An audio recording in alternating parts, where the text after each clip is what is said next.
Hi అండి, అందరికీ హరే కృష్ణ. ముందుగా మీ అందరికీ రాఖీ పూర్ణిమ శుభాకాంక్షలు అండి. మీలో చాలామందికి తెలిసే ఉంటుంది, నేను ప్రతి సంవత్సరం కృష్ణుడికి రాఖీ కడతాను అని.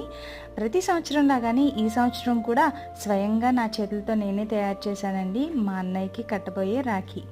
ఆయన ఇచ్చిన ఈ జీవితానికి ఏమిచ్చి రుణం తీర్చుకుంటాం చెప్పండి.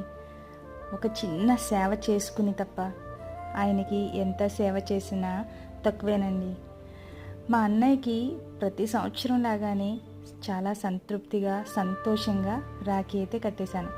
ఎందుకోనండి, ఈ సంవత్సరం రాఖీ కడతానా, మళ్ళీ సంవత్సరం రాఖీ పండుగ వరకు కూడా నాకు చాలా ధైర్యంగా ఉంటుంది, మా అన్నయ్య నాతోనే ఉన్నారు అని. అదే నమ్మకం నన్ను జీవితంలో ముందుకు నడిపిస్తుంది, ఎంతో బలంగా విజయవంతంగా.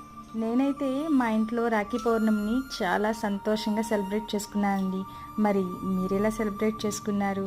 మీకు ఈ వీడియో ఎలా అనిపించింది తప్పకుండా తెలియచేయండి.